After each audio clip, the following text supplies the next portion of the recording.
Hello, everybody. Happy Monday afternoon. Hope yours is going well. We've got another Seahawks video to get to today, but first, I don't know how many subscribers I have right now because this was recorded ahead of time, but shout out to all the subscribers. And special tip of the cap goes to the channel members, especially elite channel members Y2KHA, Brendon, Mikel, Scott, Todd, Hasher for MVP, VGK Tigers, Salacious, Crumb, Ryguy, and Brendan Nelson's haircut. All right, I think we did a pretty good job covering the positions of significant need for the 2021 Seahawks going into this offseason on offense. So now we have to take a look at our defense and try to figure out what we need to do, or at the very least, what we might need to do in order to give ourselves the best chance to have a successful 2021. So we're going to start with defensive tackle. I think that it's very clear why defensive tackle might be a big need this offseason.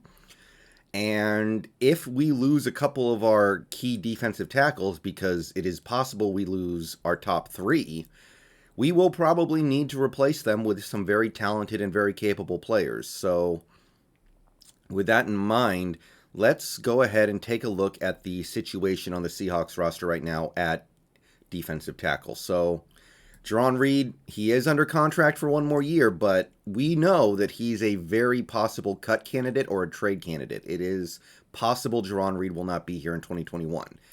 And Poona Ford, free agent to be. I want to keep him. A lot of people want to keep him, but no guarantee that we will. And Brian Monet, also a free agent. So obviously, no matter what happens, unless we decide to retain multiple players that we could very easily decide to move on from or be forced to move on from, we're going to need a little bit of outside help, or at least help from places we didn't necessarily assume. So let's go ahead and jump in, starting with replacing these players in-house. So let's say we keep Poona and let's say we lose Poona and lose Monet and keep Reed, because Reed's still under contract. We still have a problem, because at that point, the next defensive tackle on the depth chart would be Rasheem Green, who is a defensive end.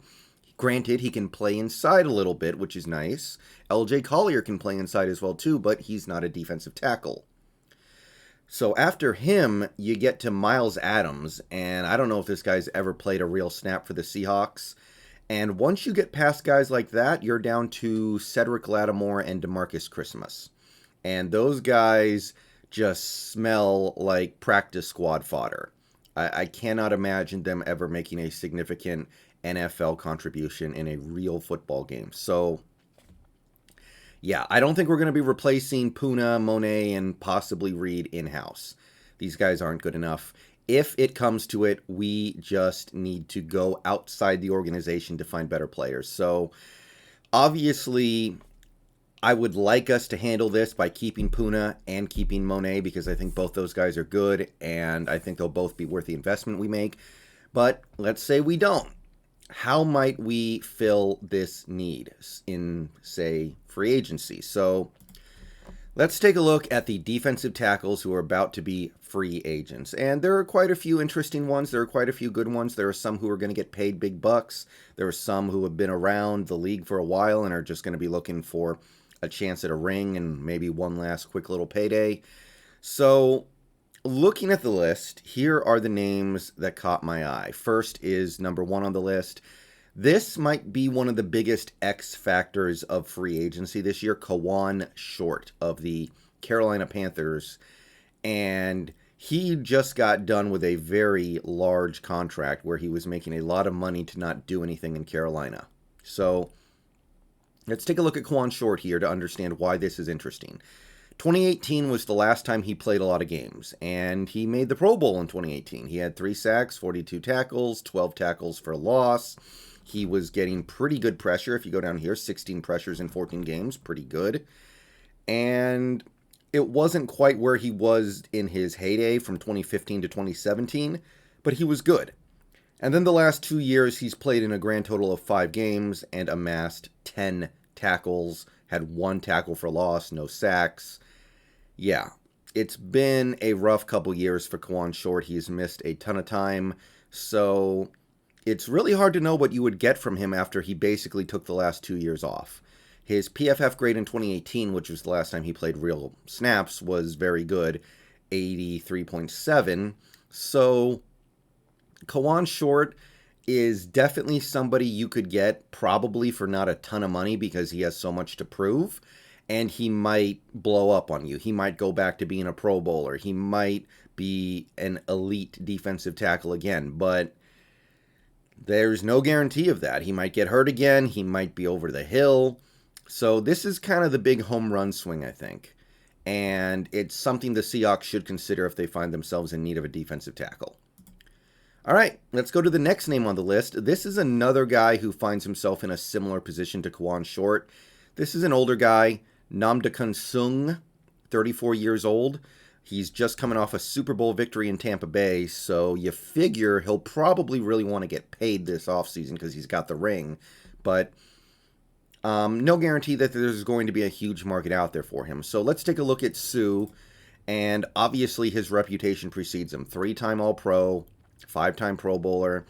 Hasn't been elite in a while, but in 2020 with Tampa Bay, he did play in every game. He has been remarkably durable in his career. He did have 6 sacks, 44 tackles, 9 tackles for loss, got a lot of hits on the QB. He had 29 QB pressures, which is very good for a defensive tackle, although he did kind of move around a little bit on that defense, I suppose. So he seems to have something left, and if he can still play defensive tackle full-time, this is a great option to get if you just want a one-year fix. Just 1 year, go get an old guy, sign him to a 1-year deal, and basically kick the can down the road. Kawan Short and Sioux would both be reasonable options. Now, his PFF grade for 2020 is just okay, about 62, but he's definitely an impact player, and if we lose some defensive tackle talent this offseason, Sioux would make a lot of sense. Now, because Sioux is such a high-profile player, he does have a Spotrac market value projection, and it puts him kind of where you would expect a guy like this. 1 year, 6.9 million, or 6.8 million actually. So they have him as a guy who's probably going to have to take a 1-year deal because he's old and he has a ton of NFL experience, and he'll be reasonably paid, but it won't be anything massive. It won't be a massive investment. You can just give him the $7 million for 1 year, and at the end you just say, so long, see you later, good luck in your future endeavors. And there's no long-term investment in him. So if you want to just go for the quick out, Sioux's a good one. All right, back to the list. Next up, we're going to take a look at the next name on this list because he would kind of fill a different gap. This is Dequan Jones, 29 years old, a Tennessee Titan. He's been there for some time. And let's take a look at what he... let's take a look at what he's done in his career. He's played in a lot of games for Tennessee. He's played some end. He's played some nose tackle in their 3-4. And he's not very flashy. He's not overly exciting. If you take a look, he's got averages a sack or 2 a season. He'll amass about 40 tackles in a full season as a nose tackle. 4 tackles for loss. So this is not a sexy defensive tackle, but he is solid. And I think that he would probably be a nice option if you're saying, well, we want to invest in the defensive tackle position, but we don't want to invest in the defensive tackle position. We want a player who is solid, who will be a good 16-game starter, but he won't change our team. His PFF grade last year was quite good, 67.7. Now, the Titans had a terrible defense last year, so I'm a little suspicious. And it's not, again, as we just saw, it's not like his stats were overwhelmingly good. But this guy is a solid starter, and Spotrac does have a market value projection for him of 2 years, 15.1 million. So basically 7.6 million a year. And it's just a reasonable option if you want somebody who is decent and will be an effective starter, but you don't want to break the bank for a potential superstar. So Dequan Jones would fill that particular want. And we're going to look at one more name here. And for this guy, we're going to scroll down a little bit past these names. And we're going to finally stop all the way down here. If you want somebody who is young, has a lot of upside, and is going to cost a lot of money, this is the guy that I like. Dalvin Tomlinson of the Giants. He's going to be 26. He's coming off a 2020 where he probably had his best year yet, and he's hitting the market. Giants may keep him. He did just have a really nice year. It would not be a surprise if they kept him. Let's take a look at what we would get if we did get him. Well, last 2 years, he's emerged as a nice pass rusher, 3.5 sacks each of the last 2 years as a nose tackle, 50 tackles a season, 15 tackles for loss total over the last 2 years. And as a quarterback pressurer, he's been getting better and better with each passing year. If you take a look at this, he goes from 8, which isn't very exciting, 13, better, and 15 in 2020, which is nice, especially for a nose tackle. So this is the guy who has upside. This is the guy who could be a superstar. This is the guy who you're going to have to pay a lot of money to get, and we'll get to that in a second, but he might change your defense. And you're going to have to change your roster a little bit to accommodate him because he's going to be expensive, but you are going to get a player who PFF likes a lot, 75 PFF grade in 2020, so they like him a lot. And yeah, this is going to be a big free agency contract in all likelihood. Dalvin Tomlinson projects to earn a 4-year, $46 million deal according to Spotrac. So if you want Dalvin, you're going to have to do some things you might not want to do so much. You might have to cut Bobby. You might have to cut Lockett. You might have to cut Jerron Reed. But he's young. He's got a lot of potential. And I like what I see from him. So if you want to swing for the fences at defensive tackle, I think this is how you swing. And that's going to be it for the free agents. Those are the 4 guys who catch my eye. There are other guys who would be good too, but these 4 would get my pen moving a little bit. So let's take a quick look at the draft of defensive tackles real quick. And before we dive in, these are the picks that we have in 2021 to refresh: 2nd, 4th, 5th, 6th, 7th. So let's take a look at the list of interior defensive linemen coming into the draft this year. So let's consider the possibility that we use our 2nd round pick on a defensive tackle, which I think would be a very reasonable idea if we lose Puna and or Reed. If we keep both those guys, then obviously no. But if we did lose one of them, and especially if we lose both, these 2 guys from the Pac-12 catch my eye. First, we have a familiar face for a lot of my viewers, Levi Onwuzurike. I did the best I could. Who is a defensive tackle from Washington. He was a Husky for 4 years, and he was developing into a very nice defensive tackle over the 3 years that he actually played. He was developing a little bit as a pass rusher. He was becoming good against the run. He was just a good all-around player. 2020 did not play, which is a double-edged sword. On the one hand, you can't completely confirm whether or not he's all that good. On the other hand, it means that he might be severely undervalued because for all we know in 2020, he was going to have a monster season. So this would be an interesting talent to pick up. This is the first guy I would go after if we use our 2nd round pick on a tackle. And the second guy I would take a look at here would be the USC guy, Jay Tufele. And if you take a look at him, he's in the same boat. He did not play in 2020 because, well, you guys know.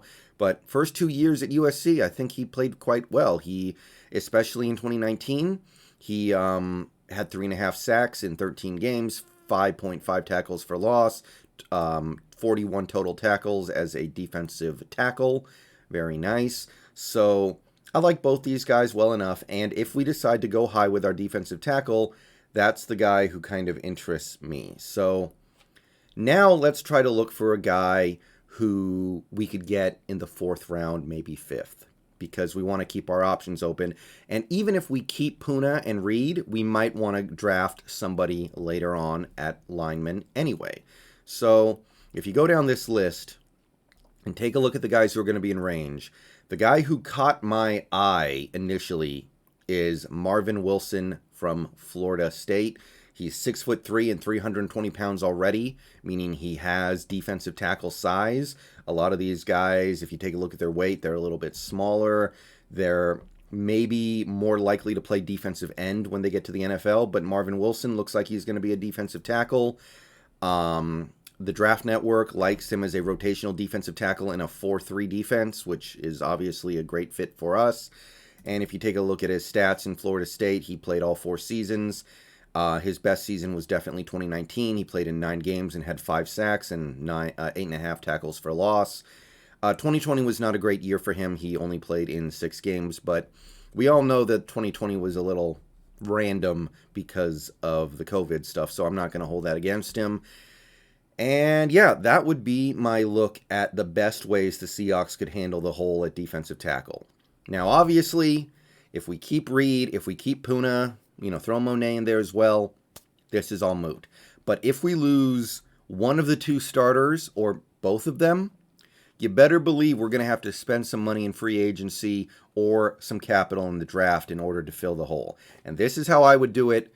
Go get one of these 4 free agents or go draft one of these 3 guys. I'm out of here. Peace out. Go Hawks. See you guys in stream later. We're going to chug on right through to the next position. We're getting close to the end, guys. And by the end, we're going to have a very comprehensive idea of what this team should do when free agency starts. Peace out. Go Hawks.